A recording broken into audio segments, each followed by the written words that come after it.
Good day, I'm Theodore Henry and this is your JIS News for Thursday, October 28, 2021. Jamaicans due their second dose of the Pfizer vaccine can now make their vaccination appointments after yesterday's arrival of a new shipment and the Health Ministry's subsequent opening of its vaccination portal this morning. Persons who fall into this category are asked to visit the Ministry of Health's website, moh.gov.jm, or call the Vaccination Call Center at 888-1-LOVE. That's 888-663-5683. Individuals will be able to choose their preferred date, time, and vaccination center. When going to the appointment, members of the public should take a government-issued identification card, school ID for students, or letter from a justice of the peace, as well as their vaccination card. 45,000 doses of the Pfizer vaccines arrived in the country at approximately 10 p.m. on Wednesday at the Norman Mandela International Airport in Kingston.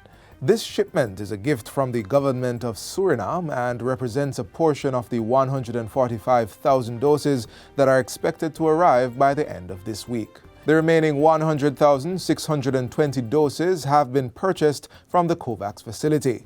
These will cover all the persons currently due their second dose of the Pfizer vaccine. We intend to commence distribution of Pfizer on Monday, November 1st. This is Monday coming. Once second doses are completed, the intention, the policy as described by Cabinet, I want to be very clear on this, is to administer the balance to our young people, our students, ages 12 to 18 years. They will be the one, not just given priority, they will be the ones who will be exclusively will benefit from the rest of the Pfizer vaccine. Meanwhile, Chief Medical Officer Dr. Jacqueline Bisesa-McKenzie says the Ministry of Health is awaiting WHO recommendation on the efficacy and protocols for administering booster doses of COVID-19 vaccines. During the ministry's press briefing on Tuesday, Dr. Bisesa-McKenzie reiterated that this was still being reviewed by the World Health Organization's principal advisory body, the Strategic Advisory Group of Experts, SAGE. She says the emphasis remains on the administration of first doses to as many persons as possible. The vaccines continue to show high levels of protection against severe illness, hospitalizations, and deaths after primary immunization, and also against the variants. And so there is no necessity at this time for the booster. The CMO says there is similarly no recommendation from the WHO as yet for the mixing of vaccines.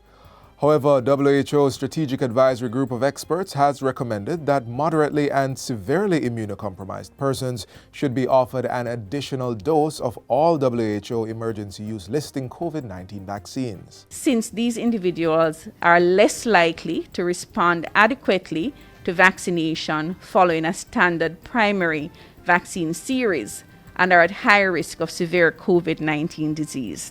While the additional dose is for those who did not develop a sufficient immune response to the vaccine, a booster is for those who did, but that immunity waned over time.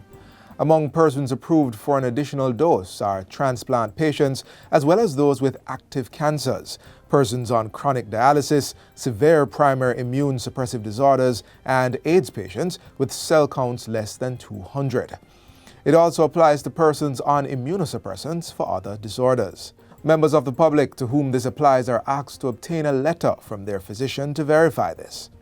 Physicians who treat these special populations may also contact the health departments to submit the names of their clients so arrangements can be made for the third dose to be delivered. In other news, the Bureau of Standards Jamaica, BSJ, has launched its Client Services Program, CSP, to promote the international competitiveness of Jamaican producers through business development and trade.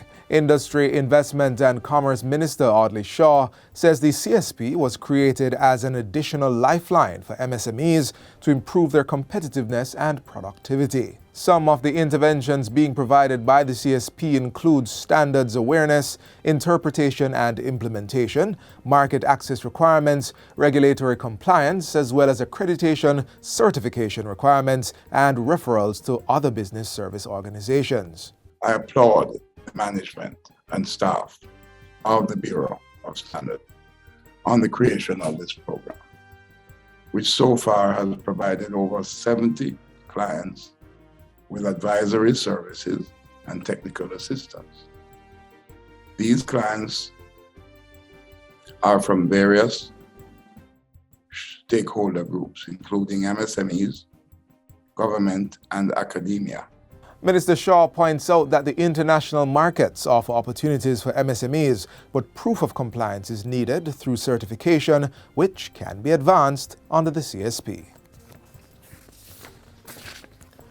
State Minister of Education, Youth and Information, Robert Morgan, yesterday launched a mentorship program to assist at-risk youth. The program, which is a flagship project of the Optimist International Caribbean District, was launched in conjunction with the ministry. Mr. Morgan says it aligns with the ministry's plan to empower more young people to protect themselves. Our young and women need good mentors to help them to navigate their way into responsible adulthood.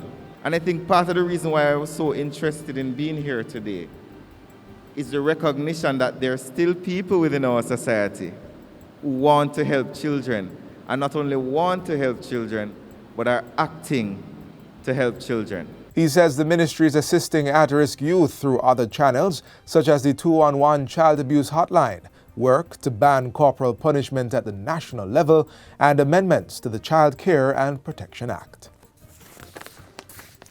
And finally, the Jamaica Fire Brigade is ramping up activities to mark Fire and Life Safety Awareness Week this year, which also marks its 150th year of operation.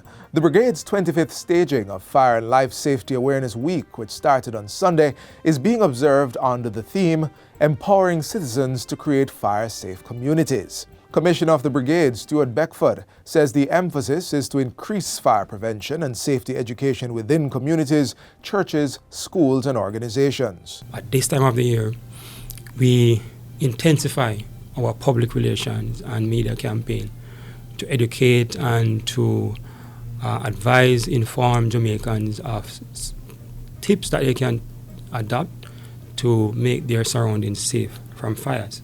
Mr. Stewart was speaking at a JIS think tank session early this week. Most of the week's activities will be done virtually due to the ongoing pandemic. They include town hall meetings targeting community members, as well as a university forum with the future professionals within the built environment sector. And that's it for JIS News Today. I'm Theodore Henry. Thanks for watching.